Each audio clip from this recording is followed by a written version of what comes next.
Now, say my name. The Rolling Bad Podcast. You're goddamn right.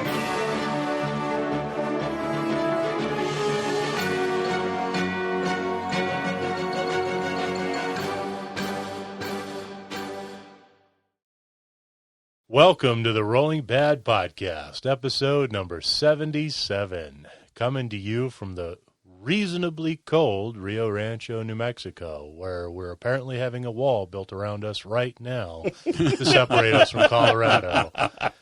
We're recording on Sunday, October 27th. I'm your host, Whiplash Elric. Thank you for that, Bill, making fun of my recent brush with death on the way over here. Oh, brush with death. Oh, my God. With me today as temporary co-hosts are... I'm Bill Costello, and you are? I would be Chad Thompson. So, Elric, Yes. tell us all about your auto accident and your brush with death Yeah, so I was on my way over here to record to record this oh-so-urgent podcast for you people. for everybody listening. This is what I do for you, listeners. And I was changing lanes, as you do, when suddenly out of nowhere, this lady slammed her vehicle into me rather aggressively as she decided she wanted the lane I was in more than I did. And fortunately, my years of professional driving kicked in, and I was able to keep my vehicle stable. And, you know, I survived and made it here so that I could do this podcast with minimal damage. Her car looks like a wreck, but not my problem. And, yeah, so there you go. So, the big question. Yes. Did you have your turn signal indicators on? Well, yeah, I always turn them on before I update my Facebook status while I'm driving. Thank you. You realize that's live. Oh, They're going to use that against you. Yeah, right? The FBI's coming through this right now. For our listeners that don't know, driving in New Mexico is a 24-hour Mad Max movie. Yeah. Yeah. When you're on the roads. So take it for what it's worth. Yeah, no, but I survived. That's all a good thing. I made it here to do this show, so Yay. my life flashed before my eyes. I was very sad. I'm not going to go there. Yeah, I really want to. I actually almost had a stroke holding all of that in. So, I'm waiting for her to send me her picture and her number. Yeah. I mean, I have her number. I'm just waiting for the rest. All right. I'm just kidding. oh my God. He's going to get a date out of this. I just know it. Giggity. See how it goes. Well, Bill, an excellent choice on the microphones. Well, thank you. Thank Very, you. very lovely new toys that we're playing with. That's right. We have 3 brand new Roadie podcaster microphones. Designed specifically for podcasting. Right. They're pod mics for a reason. So you'll have to let us know how we sound. If it's really bad, I'll hear it in editing, and I'll go, oops, that was money not well spent. So far, they seem to be pretty good. Can I sing into these? Probably, yeah. But not today. No. Please, please no. I think it might be happening, boys. Last week was karaoke, Elric. This week it's Whiplash. Oh, yeah. That ship has sailed. Yes, All it did. right. In the other big news department, you guys ready for a shock? A shocker? Yeah. Or a little bit of shock? A shocker. With our faulty new equipment? Well, Us, or no? might be wired wrong. I don't know. Oh, God. Everybody touch your lips to the mic. Go ahead. Ow, wow. Whichever one of us survives has won Russian roulette. There you go. No, and on a serious note, we are going to be joining something brand new. It's going to be the Forge the Narrative Network. And so we are teaming up with Paul Murphy over there at the Forge the Narrative podcast. And we are going to be releasing our podcasts on his stream. We're actually going to form sort of a small family of podcasts. Sweet. Nice. I'm very excited. Or what? That will be awesome. Is Yeah. it just the two of us right now? Right now, it's just the 2. It's going to be Forge the Narrative, which is a weekly show about 40K. Right. And then us every couple of weeks about AOS. So, and if you don't know, Paul Murphy does one of the, probably the premier 40K podcast, Forge the Narrative. He's a consummate professional when it comes to podcasting and doing all that stuff. If you go to any of the big tournaments, you have probably either seen or heard of Ball, because he's pretty much a force to be reckoned with. So, And he's been doing the podcast game for a long time. yes, he has. He's one of those guys that stuck through it, and he's been putting out quality, super high quality stuff for years. Sweet. So, are we excited? Yes, very excited. Very much so. Bring it. Bring the heat, gentlemen. Bring it. I want to hear excitement. I've got to set up my A game now. Well, if you want, I can burst through your wall like the Kool-Aid Man and go, "Ooh, yeah!" Or awesome. You could just do a Randy Savage's, "Oh yeah," and save the wall damage. I could. Yeah. Do you want me to get like a little thing of creamer like he did? I'm talking about the cream rises to the top.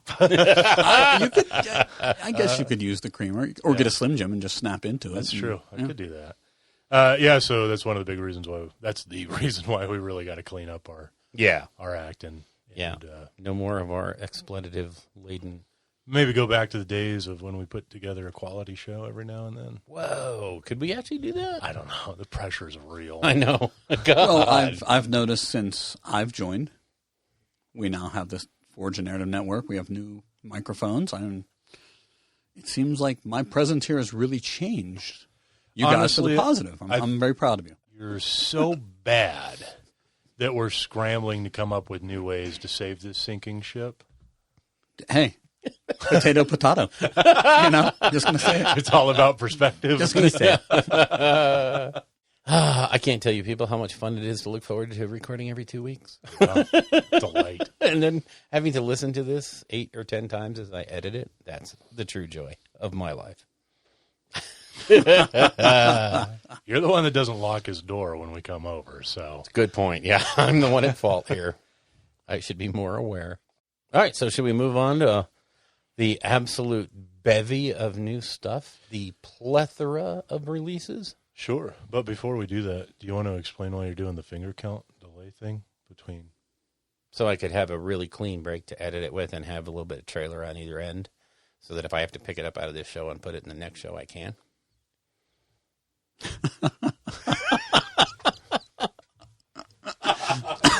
It was. Oh God. It's like explaining quantum physics to a 7-year-old. I honestly don't know how you haven't just bashed me in the head by now, Bill. It's so easy. Because my life is markedly better with you in it. Oh, my God. And watching you, have to eat your food through a straw the rest of your life isn't on the agenda. Would I ever? Never. Remember last week I said, golly, there's like nothing for AOS? Yes. Well, there was nothing really in the pipeline. I mean, we had 2 new books in front of us, but as far as like, I think we knew the Mod Tribes been announced. No. Well, the Bone Reapers had been announced. Bone Reapers had been announced, but what's his name? Andrews was laughing at me because he was listening to the last show, and as he was listening to me grouse about how long it was going to take to get some love for the Beast Claw. Yeah. He's looking at the release of the Maw Tribes going, you loser. Yeah. Oh, no. Now it's a winner. Oh, my gosh. We're going to get to that. We're not going to hit it. So as far as releases this week, yesterday, we had, of course, the original flood of Ossiarch Bone Reapers. Mm-hmm. Oh, my gosh. Wow. Yeah, I've been looking at the rules. Do we want to talk about that now? No, I mean, they went up for pre-order. Yeah. So, yeah. We really, a lot of places, I think, have covered a lot of the Bone Reaper stuff, and the community site has put up a lot of stuff about it. I don't know. What do you guys think? Do you think they're going to be a meta changer, a game changer? I don't see why not. They look pretty strong. Yeah. I think Death always has janky rules of being able to bring stuff back and whatnot, and these guys have like so much more on top of that. Yeah. Whole army being immune to battle shock, which I mean, when you're rocking leadership 10, it's kind of not an issue anyways. It's not that huge, but and they seem to be a more elite army, so you're probably not going to have the biggest units. But I don't know if that is going to affect things that say take a battle shock test. I don't like the scream. No, that just targets your bravery. Yeah, I don't know. I mean, I don't know if that rule is quite as nasty as it seems on paper when you first glance at it. Like, oh my God, this whole army is immune to battle shock. That's just ridiculous. And it's like, oh yeah, but I mean, their units aren't that big to begin with. So if you're gonna hit them with a ton of damage, you'll probably just delete them anyways. Well, and I think that's like you say. I think they're going to be a very elite army, very pricey Yeah. points-wise. And if you have one or two of those really big cavalry guys or something run away, that's going to be a sizable impact to you. So I think making them immune to battle shock is probably part of their play paradigm, the way they're going to play. You can plan around that. They're not going to run away on you. And when you're looking at maybe, 100 points per model, that's important. The Tyrannid warrior looking guys, I can't remember which ones they're. Oh, there's so many weird names in this one. Yeah. Necropolis stalkers. Yeah. I want to say. And they have the 4 different combat modes they can engage. Yep. Now one that has increased their rend and damage value by 1. Yeah, I was that's like, huge. good God, that is Yep. disgusting. Well, then there's the foot soldiers. I forget the group it is, but they explode when I they take didn't damage. see that rule. Oh, yeah. So you attack them. There's some sort of pyre guys, some sort of fire.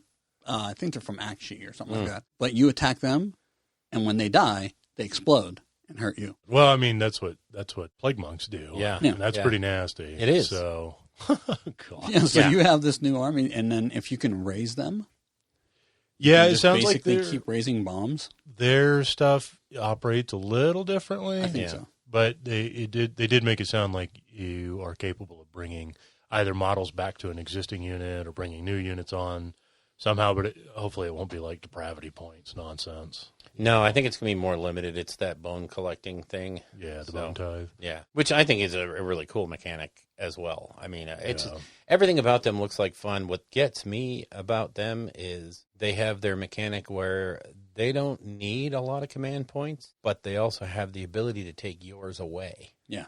And that is going to be, I think, the great equalizer for a lot of other factions. Yeah, there's some armies out there that can produce significant command points. Yeah. So like Grots, Cities of Sigmar, stuff like that. So With the slight dumbing down of Nagash and Archon the Black, now not taking every death spell from everything else. Yeah, that is was going to be. It's an interesting balance. I think it's going to be a lot more fun I think Yeah. to see how they're going to go out there and not just stomp everything. the fix for Nagai, or I don't know, what do you want to call it, a nerf, a fix, where he doesn't get everyone else's spell. Mm-hmm. That's really just to prevent him from getting 2 or 3 different hands of dust that he can Yeah. do every turn. So, or something that has the same effect. So it makes sense. And, I kind of, in the back of my head, I was kind of waiting for that to happen because that was a super strong ability. So Yes. he can only cast Hand of Dust once Right. because he already has that spell. And then I think maybe it was Curse of Years that were Then making- he would, grab Curse of Years. And then there's the Ossiarch spell that does a very similar thing. So he would actually have 3 shots at it. Yeah, but so that's if you take an 880 point Nagash on top of Agreed. like a 320 point Archon. And Archon. Archon's fairly fragile. Mm-hmm. So that's well over half of your army and those 2 models focusing on trying to cast one spell. And I've cast Curse of Years enough times to know that haven't- spell will let you down more yes. than the Every old. time. It'll let you down more than the old Foot of Gork. Oh, yeah. Oh, yeah. So I don't know. I don't think that's really as nasty as people maybe make it out to be. Because in the Legion of Nagash book, all those crazy spells, you cast it and it does this debuff. Because I think debuffs are really like the key spells to winning games with. And then if you cast it at a higher level, it does even more. Right. And his ability to just like spam spells Yeah. with such a high bonus to cast, maybe that's kind of where they were like, well, but it's so weird because it's not like Nagash was taking And that's- podiums left and right either. Even Archon wasn't really doing that. I think what they're looking at is they play tested this Ossiarch thing, and him with them Oh, yeah, was okay. probably Okay. something that they didn't. There was probably a combination there that just scared the A little too tooties much. out of a him. little too much. That's Yeah, fair. so- Yeah, I would imagine it's kind of Nagash has got to be a difficult. He's probably like Archon, or I'm sorry, not Archon, Archeon. Yeah. When you have something that's that powerful and it's supposed to be that powerful, it's Right. like how do you constantly keep that balance in Yeah. mind that he can be something that's worth taking that is that point value, but Mm-hmm. not going to just be an auto include. Right. Because like look at Gotrek. Like Gotrek is absolutely disgusting, but there's little things in the game that keep him in check. Like Oh, yeah. his garbage movement. Yeah. Like there's ways to get around that, but require spells going off and points being invested and blah Right. blah blah. He's still just one dude. And you have to design around him Yeah. to make a workable army. You can't just add him with your ally points and go, oh, look at me now, unstoppable. Yeah. So Yeah, I mean, I agree. I don't. The nerf to Nagash does not bother me at all. The changes for Archon, I think, are probably also because of the way he would interact with OCRs. Yeah. So, I'm sure they play tested it and found that these things are bad, and we will stop them before they start. Which, if you ask me, is a hell of a lot better than releasing it into the wild, having it be absolutely off the hook for 2 weeks and have everybody go nuts. Yeah. It's a lot easier to have them go nuts now because of a small change to Archeon and Arcan. Arcan and the big guy Yeah. whose name just literally went out of my Nagash. head. That one. Wow. Yeah. The Lord of Mardi Gras. Yeah. Wow. All right. Somebody get me some sugar quick. Oh, real quick, while we're speaking of Nagash, if you're on Twitter, you need to follow at Bill Bleep_bloop. Oh, yeah. Oh my gosh. He just put out his Nagash, and Yeah. he's been working on it for a long time. Yes. And that is so gorgeous. Have you seen it? No. Chet, I'm going to bring it up. Oh, my God. Yeah. Save your reactions. His whole army looks like, everything in his army looks like that. Now, does he play? Or does Yes. he just... He plays. That Okay, one if- army. That's if- the only army he plays. If he put this down, I would quit. Really? I'd be like, this is so nice. I want to offend you I'm afraid I by would knock throwing it my over. 3-foot tabletop ready. Oh, guys. yeah. I'd be like, this is insane. It's That's when absolutely you start gorgeous. using a dice tray. Yeah, so like- you don't have to yeah. worry about. Actually, sir, I'm going to be at the other table rolling. I'm going to Yeah. let you move my army for me. It's It's beautiful. Absolutely it's beautiful. ridiculously good. So No. good. I'm looking at it now, and As I sit here and look at my poor I'm War just... Cry Warband. Tabletop quality. Tabletop quality, boys. That's what we're after. You said he worked on it a long time. That, to me, looks like contrast. And so... No. Oh, get out of here. Man. Get out of here. So, He melted some wax on it. yeah. So his Twitter handle is at bleep, _bloop, _o. Follow that Yeah, account. His hobby is unreal. Yeah, he's definitely talented. That is, and I was kidding about the contrast thing, guys. It is an incredibly quality model. That is a Golden Demon. So, also up for pre-order with the Bone Reapers is the Feast of Bones box set. Oh, God, I can't wait. Oh, my God. Did it already sell out? Oh, yeah, it was sold out. Okay, put it this way. I made my orders at the Warhammer store, and I was there at 11 when the pre-orders go up. Okay. And I ordered my stuff for the Ogre Mod Tribes. By the time I hit the Feast of Bones box, which is like 2 minutes into this process, it was gone. Jeez, you didn't even get one. No, I got lucky because there's a guy at the store that wanted to split the box, and so we're going to split it. I read on one of my Facebook groups it was 7 minutes, Yeah, and you couldn't get anything. that's right. In were 7 gone. minutes, it was gone. Yep. Which makes me feel good because I love ogres. Yeah. I'm so happy. So it took away that I'm so happy. temptation. Yeah, I was like, oh, if I get those. Oh, no, wait. Never mind. Can't. Yeah. Here's to hoping that they release that tyrant by itself fairly quickly. I think they will. I 'Cause really do. I hate when they do that. Well, I don't know. Look at Loon Curse. You can't get. I know either you of still those can't get characters. those. So Give it time. Give it time. I think they'll release them as single individual things. I think that there might be some delay on this one because you can still get the tyrants. I mean, you can still order them. yeah, So, not that one. Not that particular one, but and that one's plastic. The other Yeah, ones are fine cast. fine cast, yeah. So So, well, no, thank you. I ordered me a flame belly, fire belly. Nice. Yeah, so I could have a caster. And now, after seeing all the new rolls, anyway, and dovetailing into the Feast of Bones box set, which came in at $195. It's not cheap, but oh my God, is it packed with models? It's the first run of Osiark stuff. Yeah. As well as a lead belcher, a bunch of ogres, and then there was a couple of the tyrant, and then there's a couple of other ogres in there as well. There's like 10 or 12 ogre models, and then like 13 or so or something of the Osiarks. So it's quite the box. I mean, you're going to get your money. It might be $200, but you're going to get your money from it. And I always get a kick out of now they just seem to be packing boxes. They're just, let's see how heavy we can make this, test that structural integrity, and just look some of the Facebook groups, new people playing Warcry. They're like, I can't believe how much plastic is in this box. Oh, I know. Yeah, the Ogre side comes with that Tyrant model, which is just, good God, that's such a good beautiful. Model. A box of Ogres, a box of Lead Belchers, and a Iron Blaster. Iron Blaster, that was the other one. Sorry. And then the OCRs come with 3 of those Harvester guys, I think. Yeah. A unit of 10 of I think they're the Mortec Guard, the regular infantry guys. Yep. One of their heroes, I don't know who that is. And then 2 of Archives, Morghasts. Yeah. Oh, they have the Morghasts in there too? Yeah. Oh, I didn't. I was so taken by the Ogres, I couldn't even look to see what else was in there. I was just like, Ogre. Yeah, I'm pretty happy that the Morghasts are being rolled into that army. Yeah. Oh, yeah. That's a good thing. I love those models. Yeah. They're a pain to build. Oh, yes. Yeah, there's a lot of stuff on the Death line that's truly a pain. Spirit Host. Mortarks, I thought, were kind of a pain.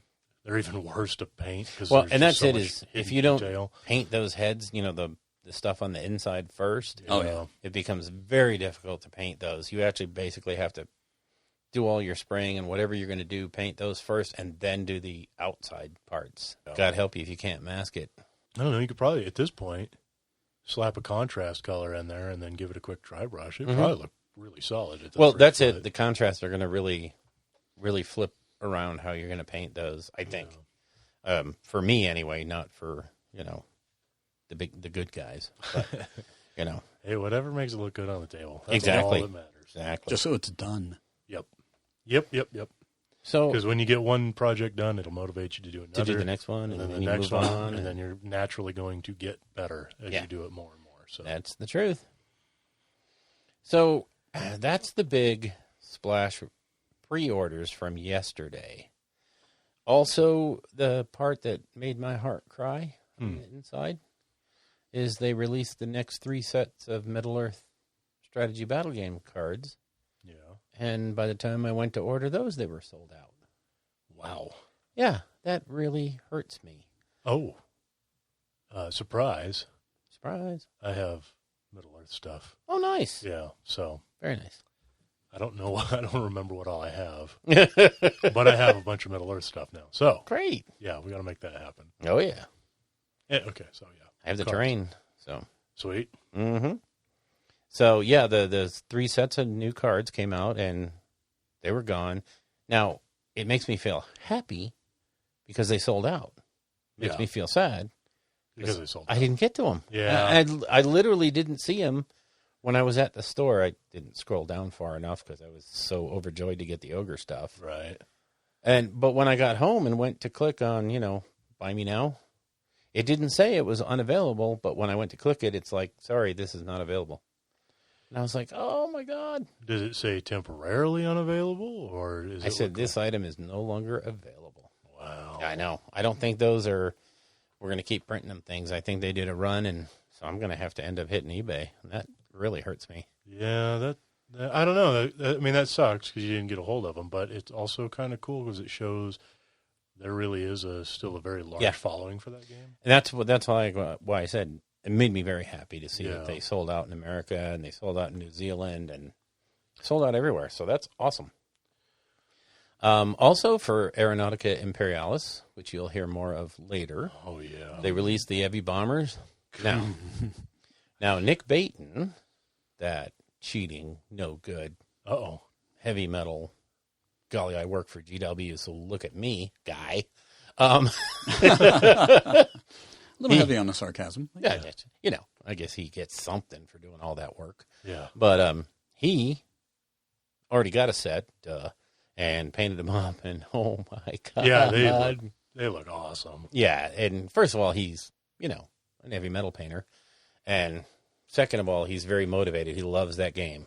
I don't know if you saw the stream this week, but they had him and Duncan showing off their Aeronautica Imperialis forces, and Nick went to town. He makes my stuff look like junk. I mean, seriously junk. So, damn, he's good. I am we'll get to the new Hobbyist Expo here shortly, but anyway. So, yeah, the heavy bombers are out for pre-order. And they sort of let it slip that maybe the Grot Bomber's on the way, too. Well, I know there's people that are frothing at the mouth for the other factions. And Oh, yeah. stuff like It's that. going to be beautiful. The Eldar and the Necron stuff is going to be awesome. And sitting here, there's the Aeronautica stuff on the shelf, and just below it is the Necron Flyer. Yeah. Now that is, that's just going to be amazing looking. Yeah. 1/3 of the size. No, I know. I know. I can't wait. Me either. It's going to be. I may have to play it. I may have to. It just looks fantastic. The game is a blast. It really is fun. So anyway, that's kind of it for the pre-orders for this week. Now, also this week, Games Workshop went to Spiel out there in Germany, which is play or game, and it's an incredibly big European show. It's kind of like Gamma out in America. It's not really aimed at the hobbyists so much as it is the manufacturers, the producers, the game developers. So Spiel is a big deal over there in Europe. And what struck me is really kind of odd. They didn't have a whole lot of great new stuff. They announced the Ogre Blood Bowl team there, the Dark Uprising box set for Necromunda. So if you missed the original Necromunda box set, you can now get a new starter box. That's cool. With the terrain and the maps and, Now, will this be like a second edition upgrade, or is it just a re-release? I would imagine it has all new war bands in it. Mm-hmm. Okay. They're definitely new, but I would imagine it's probably going to have an updated rule book and, I don't know if it was going to be like a Soul Wars sort of mentality to it. Yeah. I think it's just going to be, updating and a chance for people that missed the original offering to get into the new one. So Nice. Yeah, especially with the new Justicar faction, or what are they called? They're basically the enforcers. Yeah, the cops. Yeah, which will look fantastic. Oh, yeah, the Spiel stuff was mostly their side games. Yeah. It looked like it was a lot of announcements for things that weren't AOS 40K or Mainstream. Yeah, Lord of the Rings. And to be honest with you, I kind of think it's because they would rather put info like that out at flagship shows. Put it out at Blood and Glory next week. Put it out at, Adepticon, LVO, Nova, where the audience is pretty much yours and yours alone. At Spiel, they're just another game company. Yeah, well, and you can also show your more board game-esque style games there. Oh, yeah. I get a little better focus on those. I don't know. Well, they did announce a new Warcry faction, the Spire Tyrants. Yeah. Which are the Archeon's kind of chosen peeps. So, and they look very, very cool. They look more barbarian and flat out cool. Oh, yeah. I'm definitely going to be picking that one up. They look they do. gorgeous. I love the Beastman looking guy. Yeah. If they would do that look for a new Slaves to Darkness, Oh, man. that would just sell out super quick. Yep. Because they had what? They had a Beastman, they had a Dwarf. Chaos Dwarf, Yep. Chaos Dwarf, they had, I want to say it was 2 female. There's at one or least 2. Exactly. Yeah, it's quite. But I don't know if one was an elf or not. But it was neat because it shows the all-encompassing effect of chaos. Yeah. Yep. It doesn't matter the race. I wonder if they'll ever do that with orcs or anything like that. If they're going to, have like one Chaos Orc. Yeah, like one Girl orc? I don't like a corn worshipping an orc that just went too far, just went nuts, basically. Wow. There's stuff that used to be in the background that kind of explained like how greenskins can't worship. Oh, okay. I think they don't have souls essentially, or something like. I don't know what it is exactly. That's why you never see greens, because I think there is stories of greenskins who essentially worship Khorne because they watch Khornate fighters and are so impressed by them, so they kind of follow them. But it's not like Khorne gets anything from that. Yeah. Any additional worship points? Well, that's like one of the little backgrounds. Someone did it, and I wish I could remember who made the army, but they painted their orcs, their Iron Jaws, like Stormcast. Oh. And called them the Hammers of Skwigmar because there's a little blurb in the Iron Jaws book where it talks about these orcs had seen the Hammers of Skwigmar guys fight, and they were so impressed Oh, yeah. They took their armor and painted it gold. Yeah. And they never called them so. They just said they painted it gold to be more like them. Yeah. But this person took it an extra step Nice. and did his army, and it looks really neat. Well, that's cool because back when the lore was a little more ambiguous or whatever, there was like hints of Sigmar and the Iron Jaws working together to fight chaos. Now it's not. They've kind of drawn some more lines in the sand. Yeah. But Well needed lines in this. Yeah. The whole like literally anything goes is a bit much. Yeah. Just a bit. So that's what came out at Spiel. And then today they announced a whole bunch of what's going to be pre-ordered next week. And oh my God, is it a list? Yeah. I'm not going to go over each individual OCR Bone Reaper thing. I made a list for us, but the almost entirety of the OCR Bone Reaper line will go up for pre-order when you're listening to this. So if you haven't ordered them, hurry up, get to a phone, get to a computer, order it, get to a store. Do it now. That was weird. Yeah. So also up for pre-order next week will be the Hallowed Storm Throne extension to the Storm Vault. So it's more pieces of the Storm Vault stuff. Nice.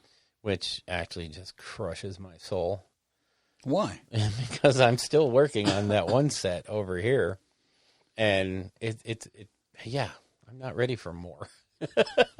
Work faster. Yeah, work better. Well, funny you should say work faster or paint faster because, get ready for it, folks. Uh-oh. The paint handle now comes in red, so you can paint faster. Yep. That's awesome. And I think they said, 900% faster? Something like that, yeah. Yeah.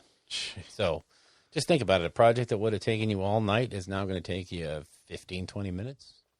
So personally, I'm ordering like 10.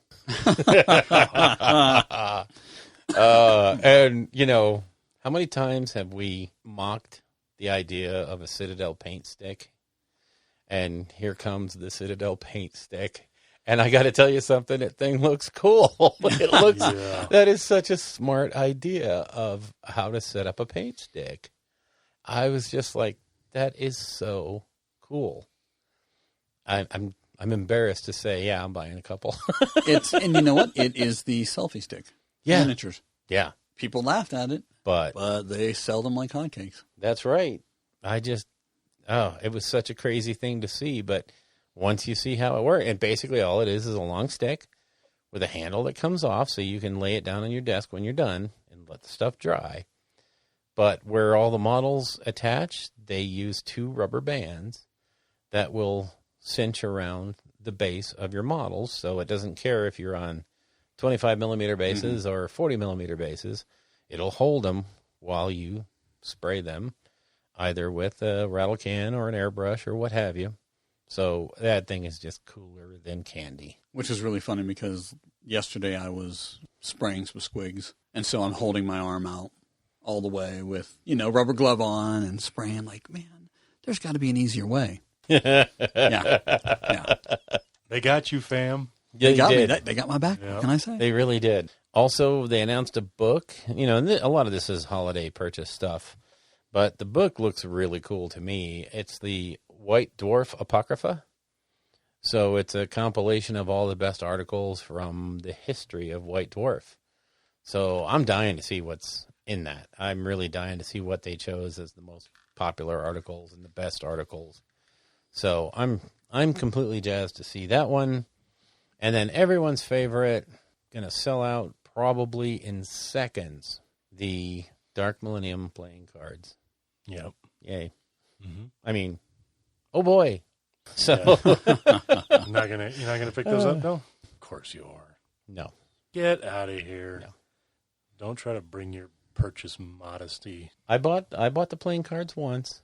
Fool me once, shame on you. Fool me twice, shame on you again. Shame on you again. Damn you, Games Workshop. And with that long-winded, my God, that's a lot of new stuff. That is. It more than made up for last time. Yeah. So I still want to go back to the Ogre Maw tribes. Like I said, Anders was laughing because he was listening to me moan about it'll be years before we see Beast Claw Raiders love, and now it's a week away, and I cannot wait. I have been looking at some of the War Scrolls, and that looks like a strong book. It looks like a very strong book. It looks like it's going to be a lot of fun, very flexible, and hell, if Ben Johnson likes it, it's got to be okay. So One of the things I looked at last night was Traits of the Butcher. yeah. This spell eater, if I'm reading it correctly, I doubt it, but let me go through it. Each time this general dispels an endless spell, you can heal any wounds allocated to them. If this general has no wounds allocated to them, you can instead add 1 to this general's wound characteristic until the end of battle. Mm-hmm. So, is that for every endless spell? Yeah. Yeah. That's, So I can give this guy 3, 4, or 5 extra wounds? yeah, probably. Sure. That's insane. It's quite insane. And it's your general? Yeah, but how many wizards are you going to have as your general? No, but I'm just saying it's, the one person they're probably gunning for the most. Oh, yeah. Well, you're not going to stop me now. No. Yeah. I have 5 extra wounds. Mm-hmm. You can cast your own junk endless spell. Yeah. And then just get rid of it. Yeah. Okay. I'm going to cast my 40-point shackles and then dispel it. Yeah, no. That's not. I don't think that's considered dispelling a spell. That's just. Oh, ending no, your if own you cast. end it. Oh, yeah. is it? Okay. Yeah. I haven't that's played, true. so I don't. It's been a long time. Yeah. But still. Yeah, it's okay. I mean, but that means your Frost Lord isn't your general. Yeah, that's going to be hard. Or stuff like that. So you're taking either a Fire Belly, which I would imagine is probably not a fantastic general, or you're taking a Butcher, which might work as a general. I don't know. And then, Well, the effect is for the butcher. Yeah. yeah. So they kind of, I think they have it in mind for the butcher himself. So, yeah, I have to see whether or not a Butcher's really worth making your general. I don't know. I know a lot of the War Scrolls have changed. So, Yeah. there's a lot of people whining about the changes to the Thunder Tusk and the Stonehorn, and some people are saying the Thunder Tusk is actually dead. It's gone. But, What? yeah, well, they took away some of their different abilities. That new Frost Wreath thing or whatever Yeah. is, like, fantastic at clearing chaff. And that whole thing is with their new charge ability and the stuff that you can stack onto them situationally. I'm sorry, I can't see where the people who are saying it's a nerf are right. I think overall the army changed for the better. Individual War Scrolls might have changed and gotten a little worse, but overall the army's going to play a lot more flexibly, a lot more fun, and you actually have a chance in an objective game now because your big guys count as 10. Yeah. And hell, even your ogres count as 2 each. So you actually have a fighting chance of plopping yourself down on objective and say, yeah, try to take me off. Go for it. Yeah, I already heard complaining, though, that, like, ogres get to count as multiple models when they're holding an objective, but trolls don't. And it's like, yeah, but trolls have goblins. Yeah. Like, you may not like that, but at least Get you over have it. that option That's in your right. book. Yeah, Yeah, you can play. Right now, BCR can't. yeah.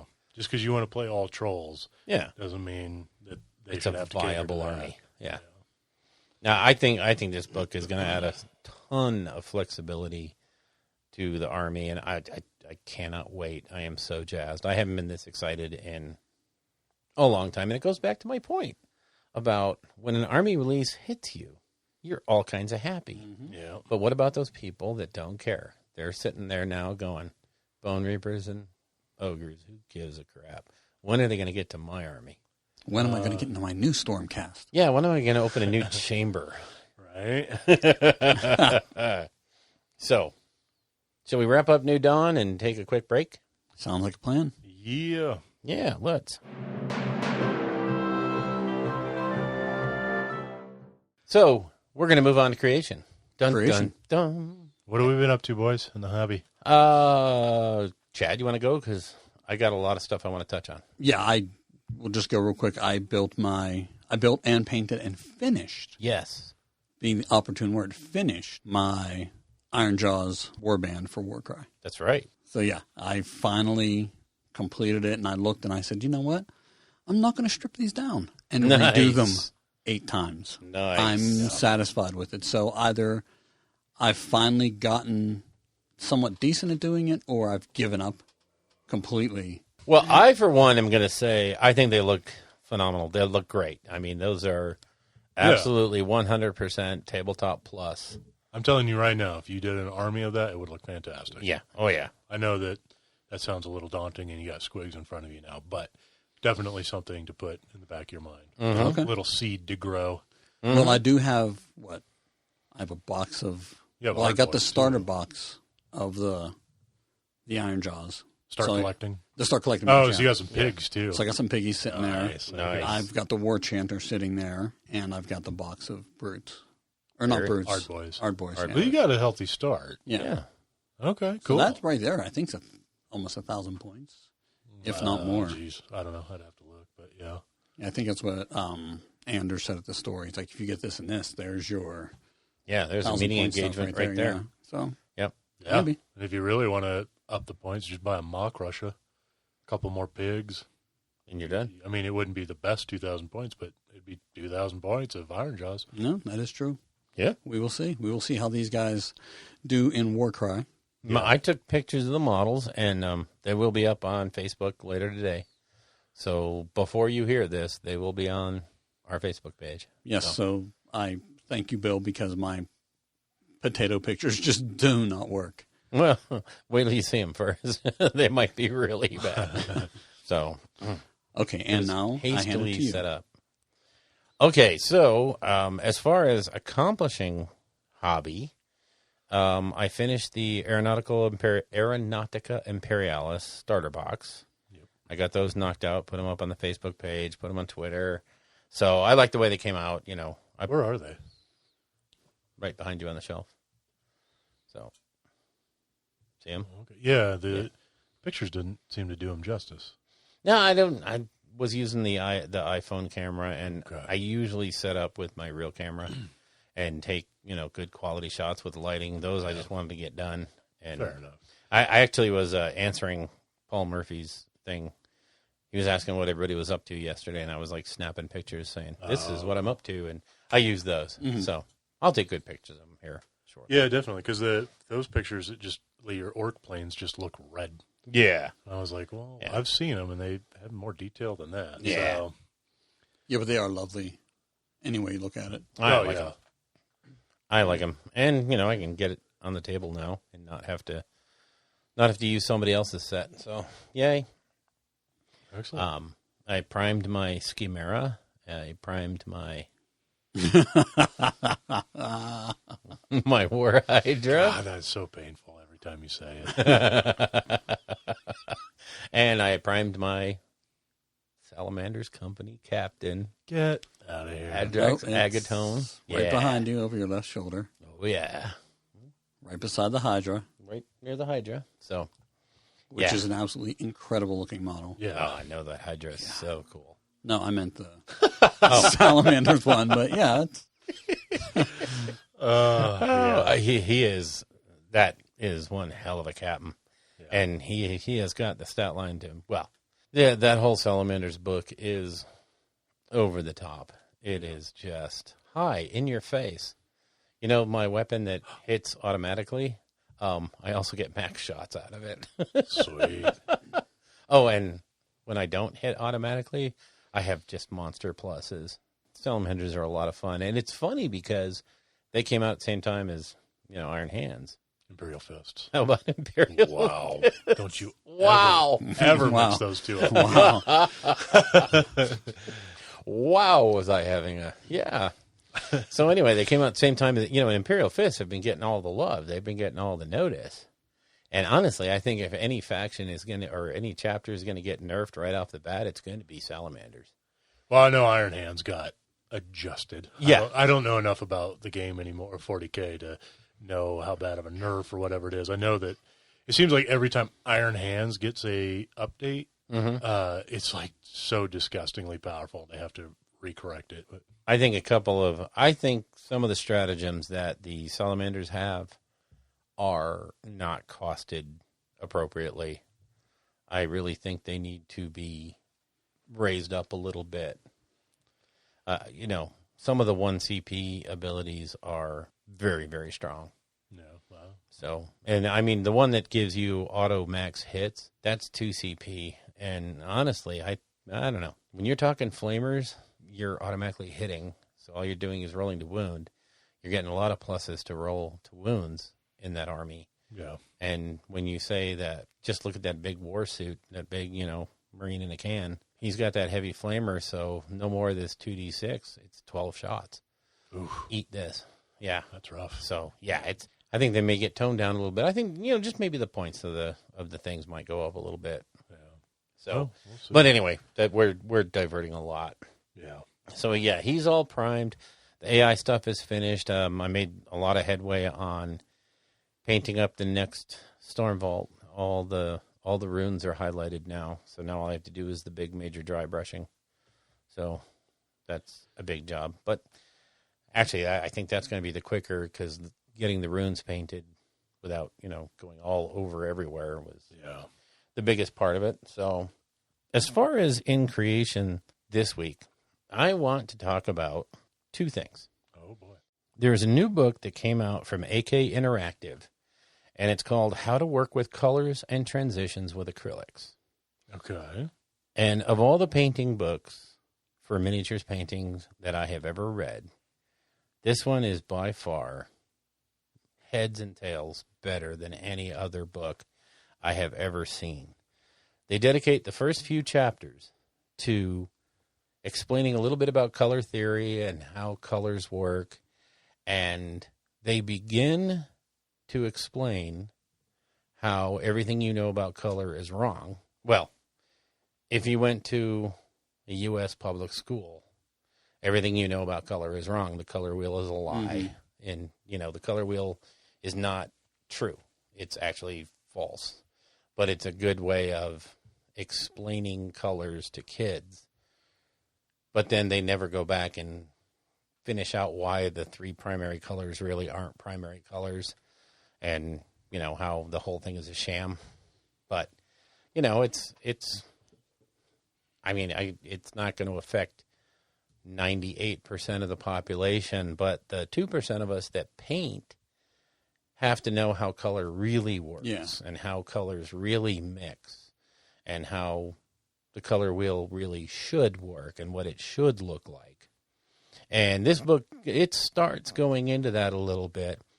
But what really kills me about this book, and what really sets it apart and above all the other books I've seen, is they start to break down their paint range by individual paint and what mixing it with different colors will do to that paint, and showing you what it looks like.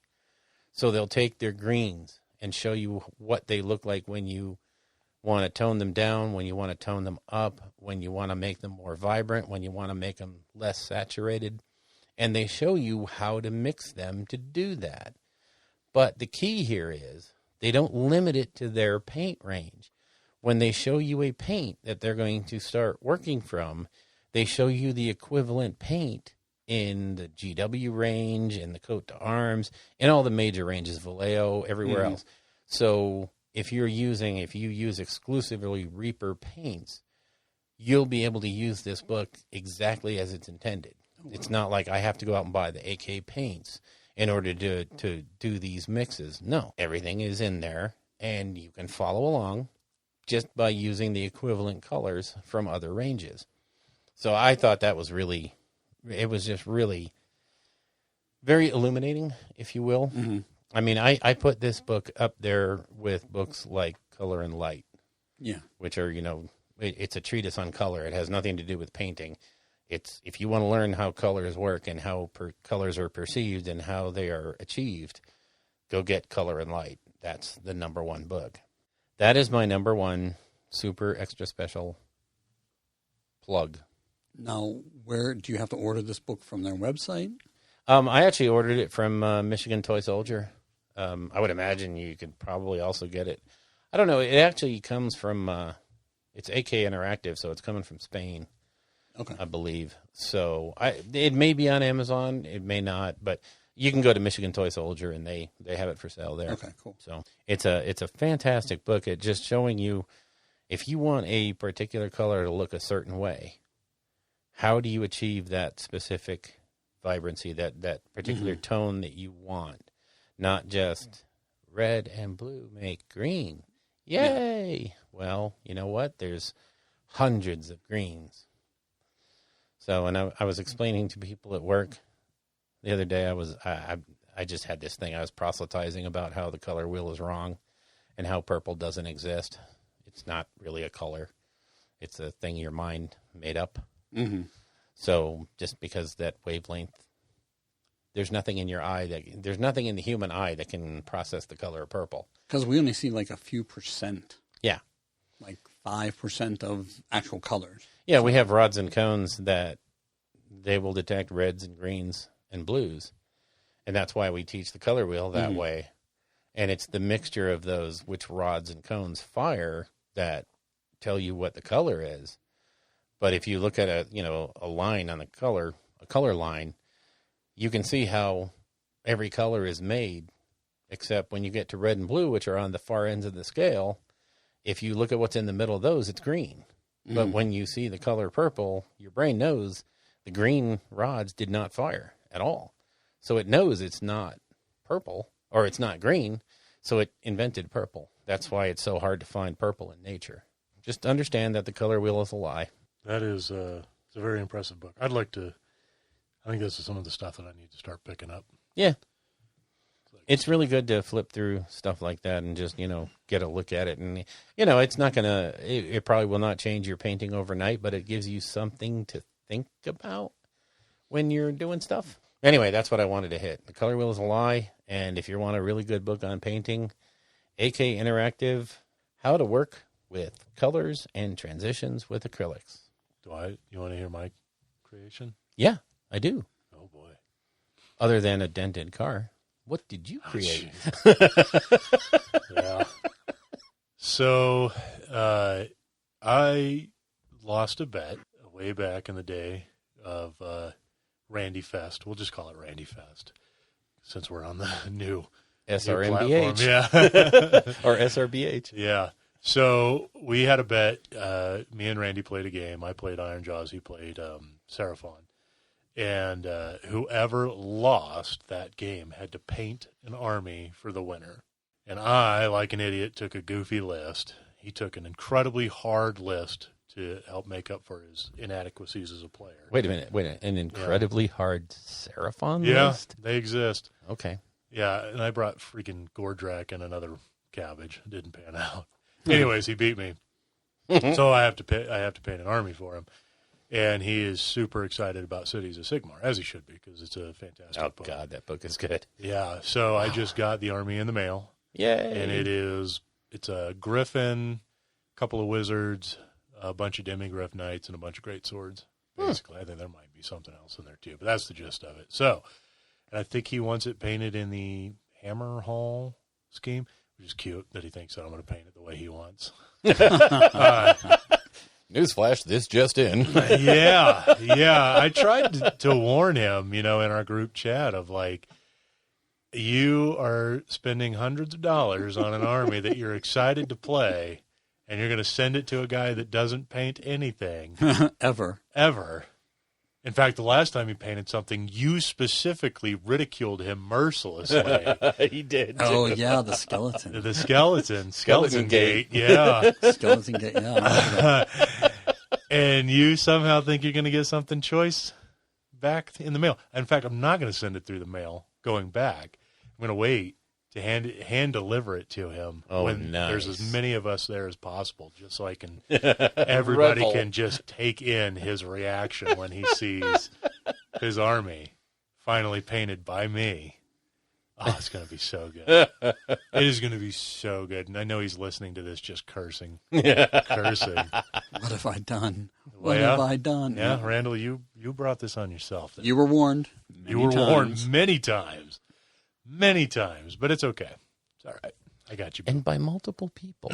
Yeah. So. And then on top of that, what else I had something else for creation. Well, you've been building my Skwiggs. Yeah. For my Squig-a-lanch. Squig-apocalypse at this point. Yes. It's an insane amount of Skwiggs that I'll be building so that you can paint, and that should be good. I'm very excited about getting squigglies on the table. That will be awesome. Yeah.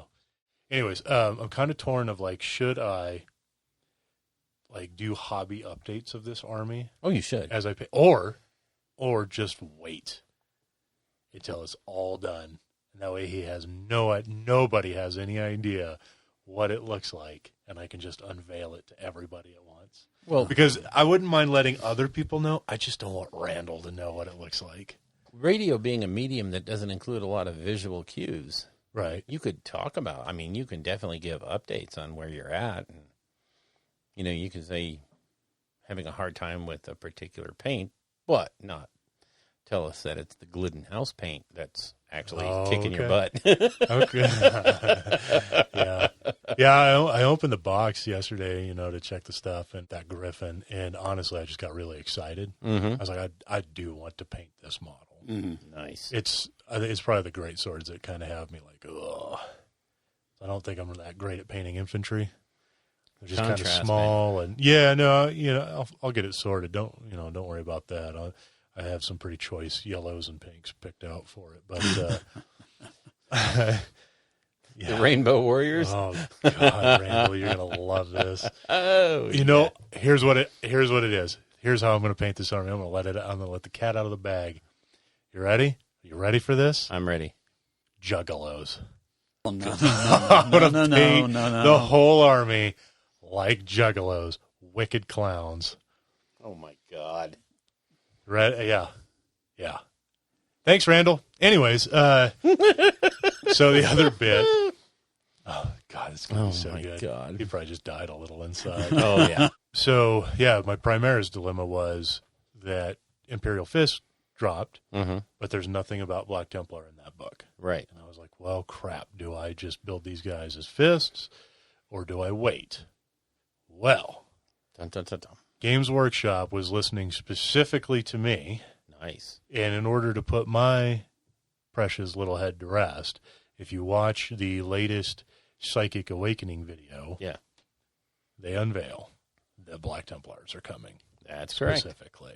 Yeah. There you go. So, yeah. Told you it was going to happen. I'll hold off and get my Templary goodness. There you go. My Templary goodness. You know, okay. That makes for an amazing... Are you done with creation? Yeah, it's mostly just announcements. I have building of Skwiggs to do, painting of Juggalos, and anticipation of Templars. We tried so hard to keep it together. But the matter-of-fact way that you said it is just like, well, it's a thing. Yep, it's on the honey-do list. I'm surprised you have not regaled us with Tales of Grapevine. It's on our list, the new Hobby Expo. I do not read this. Oh, you have to actually turn over to the other page. Oh, my God. There's a bunch of other stuff we have to talk about. You thought we were done? All right. So, to regale you with stories of the new Hobbyist Expo, which happened last weekend, the, 18th, 19th? Sure. What a great time that was. It was different from the year before in that they organized things a little bit differently, but it was still, I think it was more fun this year than last year. They did a lot of things differently. There wasn't like the big table giveaways that they did last year, which was, as far as I was concerned, that was okay because they replaced it with a paint and take thing where you could just grab pieces of terrain, paint them, and walk away with them. Oh, so, nice. That's cool. I mean, they had a ton of those things just sitting there primed, ready for people to jump into a seat, paint it up, and walk away. So cool. Yeah, I thought that was kind of nice. My wife and I both went this year, so that was a lot of fun. We got signed up for the seminars. As we were waiting for the thing to open, I was hanging out there with Max from our store and Josh and his wife and Anders' fiance, and we were just kind of waiting for it to open up, and up walks Sarah Kaiser from the Warhammer community team, and Max has his little son with him. I forgot how old he was, but he's quite young, and of course, it's a kid, so Sarah beelines for him, and she's like, what do you play, and what do you like? And he he's all Space Marines and blah, blah, blah. So she whips out her sketch pad right there, sketches his son as a Space Marine, does the whole 9 yards, shades it, it's like quality artwork. Wow. Rips it off the pad, hands it to him. And I'm like, you are the coolest person ever. That's awesome. Yeah, it was so much fun. And the first seminar I went to was her seminar where, she was talking about I actually asked her about how she got started with GW and all that stuff. And it was really fun to listen to an illustrator, not someone who makes miniatures or makes rules. She just draws the stuff and draws the comic strips and does all that stuff and she loves it. She has great fun at it. And hearing how she transitioned from a real job to having a real job and being a part-time illustrator to when they finally just looked at her and said, how about you just do this full time? Because Nice. She was actually at the point to where they were asking her to do so much that she had to start saying no to different projects. And they were like, well, why don't you quit your day job and, work with us? And she's like, okay. And, she still lives out there in Boston because as an illustrator, I guess you don't really have to be there, but she travels out there. Talking to her was really cool. It was really fun just to get her take on how that whole thing works. And, of course, the fact that she just, we didn't ask her. She just rocked up to his son and said, here you go. And one thing I do have to mention, Max had probably the funniest line I've heard in a while because someone asked him, what is the new Hobby Expo? Without missing a beat, he looked over and he said, well, it's kind of like BlizzCon for people who aren't dicks. Wow. And I was like, oh, my God, that's the best line ever. Wow. Congratulations, Max. Yeah, that was beautiful. But while I was there, some of the things, Josh, who is the North American CEO for GW, he was running his trivia contest. So that was a blast. Went over there with a couple from North Carolina and Anders' fiance and me and Pam, and we made a team. Go figure, it was the Rolling Bad team. And he was impressed that not only did we have the team Rolling Bad, but I was wearing my shirt. And he's like, you had a shirt made for this? And I was like, yeah, that was it. Yeah, sure. But we came in second on that. That was kind of fun. That was a blast. And I think the part that really, kind of pushed me over the top was when they did the awards on day one, they were announcing the Recruiter of the Year for GW North America, and my store manager, Anders, had submitted myself and Troy and Josh. Well, he submitted Josh for New Hobbyist of the Year, and he submitted Troy and myself for Recruiters of the Year, and all the store managers turn in these things, and they have to write up a little write-up on why these people are cool. And when they started announcing the finalists, actually Josh was a finalist for, Josh and his wife were finalists for the New Hobbyist of the Year, and both Troy and I were nominated for Recruiter of the Year. Nice. And we lost out to a guy from, I forgot where he was, Virginia or something. But in listening to what he did, he kind of put us to shame. Oh. He's like, bringing new people in every week, providing all kinds of armies and startup stuff for people. He just sounds like he really does try hard to get a community going and really rocking a community. But it was actually great fun to just be brought up there to the center stage and recognized as somebody who tries to do stuff for the hobby. Made me feel good. So thank you, Anders. I appreciate it. Yeah, that's awesome. And the Rio Rancho store's what, a year old? Yeah, he's going to have his second anniversary in February. Yeah. Yeah. It's been picking up a lot of steam here. Yeah. Because living in Virginia, there was a really good community, and that was 8 years ago. Yeah. There was a couple really good stores, so congratulations. Thank you. Appreciate it.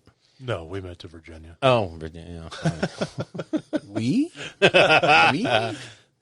Oh, the other thing, too, was, so I have met Graham McNeil probably half a dozen times in my life. He's one of my favorite authors. He's actually one of the most published authors, too, but he's great to talk to, and I went to his seminar, and this is the first time I actually remembered to bring a Graham McNeil book Nice. so that he could sign it. And it's funny because he's looking around the crowd and he's like, I know you. I'm like, yeah. But yeah, I was every time I've met him in the past, I either had bought someone else's book, or it wasn't readily available to just go pick one up. But I brought one this time because I knew he'd be there, and got it done. yeah, it was fun. So yeah, if you get a chance to go to the new Hobby Expo, and you don't have to be a new hobbyist, there's two different sorts of folks there. There's the recruits and the recruiters. So the new hobbyists are the people that, grab the stuff from the store owner, and then the recruiters are the people that the store managers have sort of recognized as trying to help their community grow. So if you ever get a chance to go to it, it's not a convention. There are no tournaments. There's no competitive games whatsoever. But it's a great way to go out there and meet a whole bunch of new hobbyists, meet a whole bunch of recruiter-type people like yourself, and get exposed to every different, because they have a table there for every game that they make. They have store managers there to teach the game and to get you through it. And, in fact, Anders this year was doing the Blackstone Fortress demos. And, Nice. They had Warcry demos, Kill Team demos. You name it, they had a demo for it. And, of course, they had the tank battle, the Baneblade battle, and they had the orc truck races, the orc buggy races. Nice. So, yeah, it was a very good show, very great time. Got to go to the Warhammer Citadel again and show that to Pam because she'd only heard stories about it, and she walked inside. And I want you to know, I have been trying to back off on my purchasing because I'm on a budget now. We go into the Warhammer store, and I pick up some pins, and I pick up the latest White Dwarf and a decal sheet. I'm trying to be real cool. She's over there talking to the Forge World guy, and he's going in the back to get stuff. I'm like, what? I finally have fiscal responsibility, and she goes out and buys Tyranids for her 40K army, her Forge World Tyranids. What you got to do. Yeah, I was so happy to see that. I just went to the shelves and just grabbed more stuff. You can spend it, so can I. Oh, no. So, yeah, it was fun. And, of course, we're there on Friday before the whole thing starts. And, we're just at the Warhammer store. Yeah, granted, who walks in but our store manager, Anders? And I'm like, no, man, I'm not buying anything here. We're still good, man. Got you stepping out. So using that new Hobbyist Expo as a segue, we're actually going to also talk about how to get ready for a tournament. And I'm not talking about how to get your army ready and what battle foam to buy and what to do and make sure you have your dice and a pencil and a list. We're going to talk about some of the more practical things for going to an event of any kind. And by practical, I mean the things that sometimes people don't think about. And one of the things that prompted this, like when I was at Nova, there was a guy at Nova who had forgotten to bring his diabetes medicine, which is actually pretty important, for life. And it just turned out lucky that one of the other listeners knew I was a diabetic and put him in touch with me, and we actually used the same meds. So I was able to hook him up. Good save. But other than that, like he said, he was going to have to go to the local pharmacy, pay to have the prescription refilled out of his own pocket because it wasn't in the right scheduled time. And, it was going to set him back a few $100. And he was like, damn it. So, it's just lucky I was able to hook him up. But that's something you don't ever want to forget.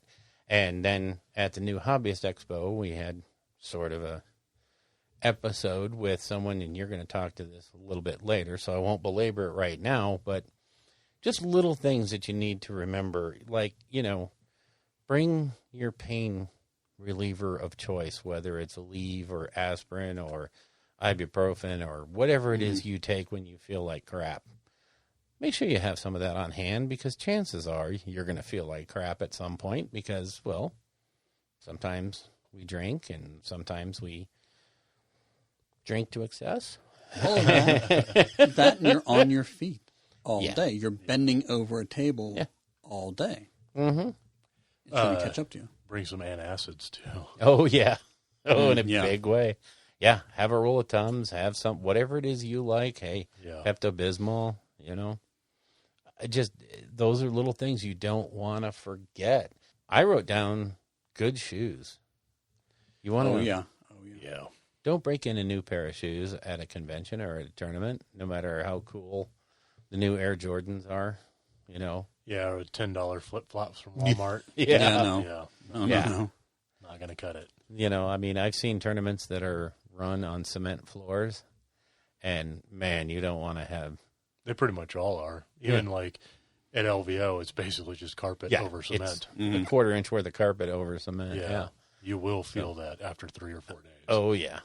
One thing I don't think I actually put it on this thing was, if you're me, make sure you clip your toenails like a week before the tournament so that you don't have those really sharp, pointy ends, and they're not going to dig into your shoes all the time. Oh, yeah. I know I did that one year at LVO. I hadn't clipped my toenails for some reason, and I was like, wow, this was really stupid. I am a real idiot. So, little things like that you don't think about, but will provide you endless hours of discomfort if you forget. Another thing we wrote down was decent fitting clothes. Or properly fitting clothes. Okay, that works. Yeah, so if your normal size is gamer medium, extra large, don't wear that medium T-shirt that has your favorite faction on it. Medium husky. Yeah. Yeah, because, if you can't pull your shirt down to cover your gut, chances are that's not a good choice. Sorry, sweetheart, you're not a belly dancer. That's right. And, the same thing goes for the ladies. Appropriate attire is, and you have to determine what appropriate is. I ain't going to do it, but, I have seen some interesting outfits. Usually girlfriends, not people playing in the tournament, but yeah. Hey, that's actually psychological warfare. It is indeed. Have your old lady come by with a low-cut V-neck. Betcha. Helping you constantly pick up models, keeping your opponent distracted. Who was it at LVO that hired that stripper? Or she was either a stripper or a working escort? Girl. Yeah. And to actually come to the game. Oh, God, who the hell was it? Oh, I can see his face, but he was grinning from ear to ear. She was quite the distraction, and I mean, so there is a tactic there. So think about that too. But, no, seriously, to win it, you're going to want something that you can actually wear all day, because, like you said, you're going to be leaning over a table, you're going to be bending over, picking up stuff. You don't want to wear your skinny jeans probably that day. No. So, and if you're a typical gamer, you're probably not skinny. Well, yeah, the gamer medium. Yeah, gamer medium. That's a thing. It's so funny. At the expo, Pam won one of the raffle prizes, and she went up there to get it, and it was a T-shirt, and it's one of those really cool Iron Sons orc T-shirts. Yeah. It's a medium. Oh. Yeah. I'm so sad. I wonder if we can put it on a T-shirt stretcher or something. I don't know. Know your audience when you make that stuff.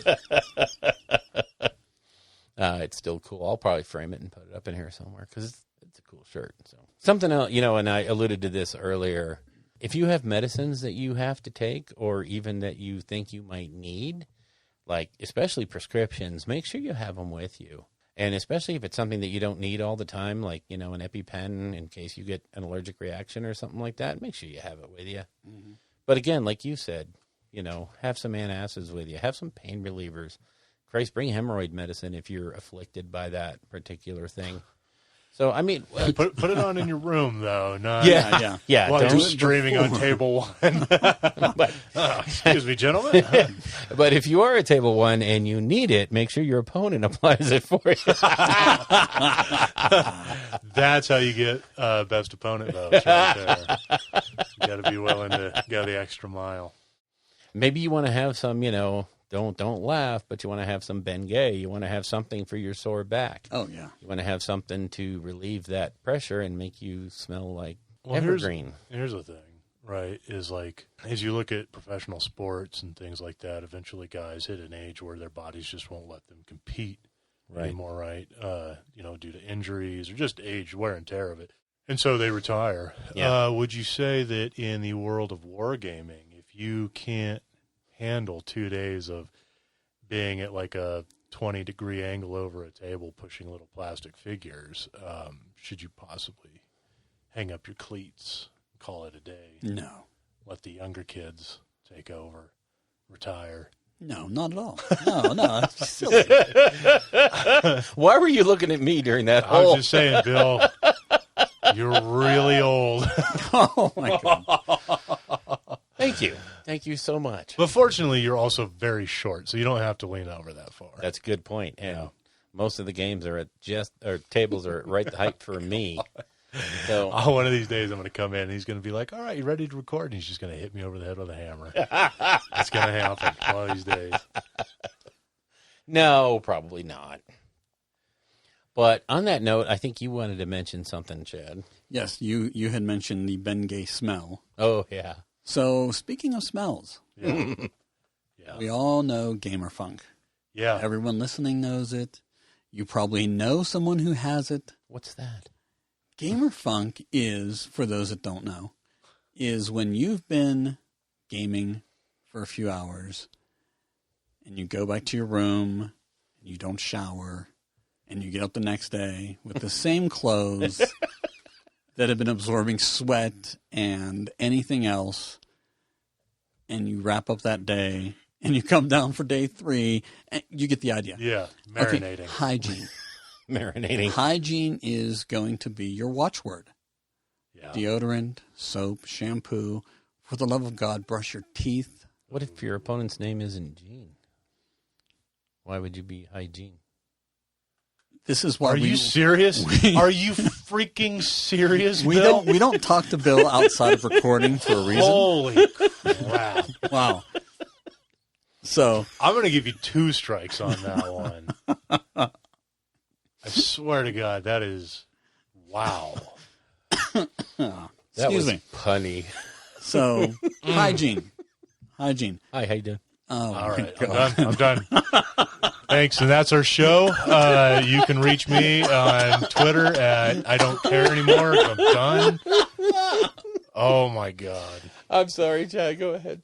No, that's great. So cleanliness, in this case, is going to be next to godliness. Please. If you're playing with somebody and they are offensively smelly or something, kindly let them know. Don't embarrass them. Don't do anything like that. Just pull them aside if you have to and just say, you may want to go get cleaned up. You want to take a shower? I'll Something wait. like that.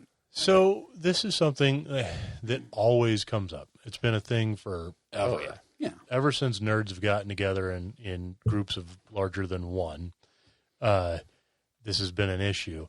So is there a way to delicately address that situation with somebody? Have we gotten to a point now where it's like we've been doing it so long that there's kind of a phrase or something you can use? I myself, if you and I were playing and you were stinky, Yeah. we'll say bad breath, Okay. whatever, I would offer you a mint. Be like, you could use this right now. Yeah, You would ridicule me mercilessly. No, I'm using it you as a generic. Oh, you. okay. Oh, you? Oh, no, I would. I can't even be. This is a clean show. Yeah. I'm not going to say what I would say. Okay. Fair enough. But if somebody is offensive like that, I think you have a moral obligation to pull them aside and go, look, you need to get yourself cleaned up. I think actually Reese, I don't want to say this authoritatively, but I think in the player code of conduct that they've built into the ITC, I think hygiene was in there, and you can actually get a yellow card if you bring the funk. Yeah.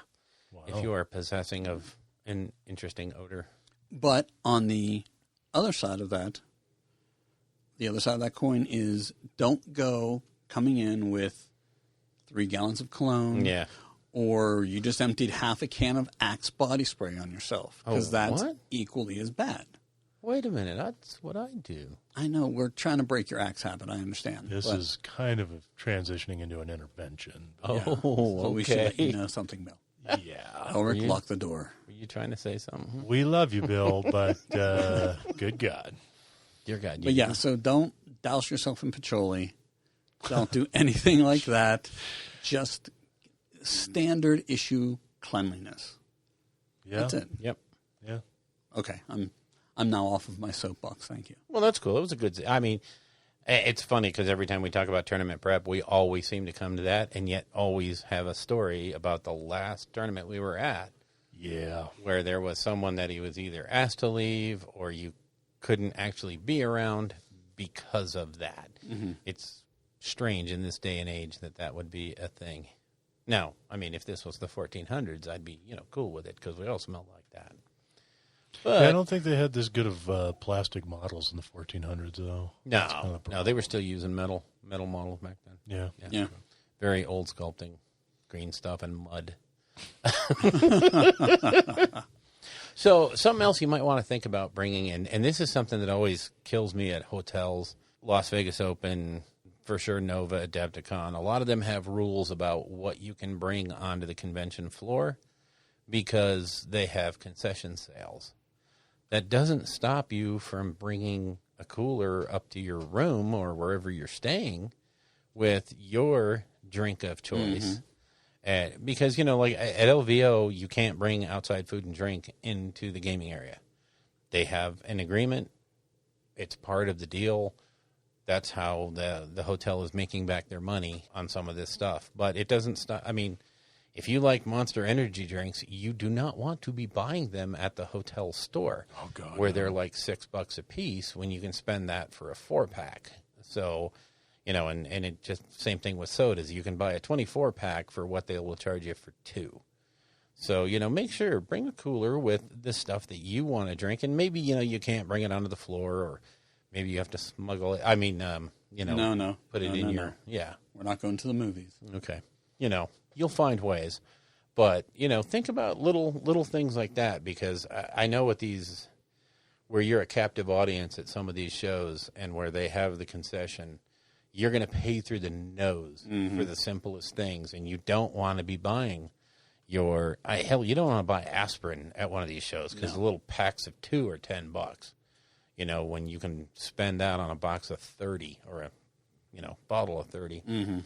So another big thing to think about is bring bottled water. Especially like LVO. I mean, Las Vegas is a desert. And a lot of people don't realize how much just the air around you saps the liquid out of you. Mm-hmm. The evaporation happens at a rate you're not ready for if you're not from around the desert. So have some water. Because again, you don't want to be spending $2.50 for a bottled water that you can pay $10 for a case at Costco and just throw it in the car. Now I understand if you're flying, it's not easy, but on your way to the hotel, stop at a convenience store that's not in the hotel and buy a 12-pack, buy a 24-pack, whatever it is. And the same thing goes with other beverages, too. More adult, tasty beverages. So you don't want to pay hotel prices for that stuff. Another thing to think about is snacks, granola bars, energy bars, protein bars. Mm-hmm. These are long days gaming, and the lunch break are usually around, an hour? Or maybe hour and 15 or something like that. But like at LVO, that's 800 people going to eat at the same time.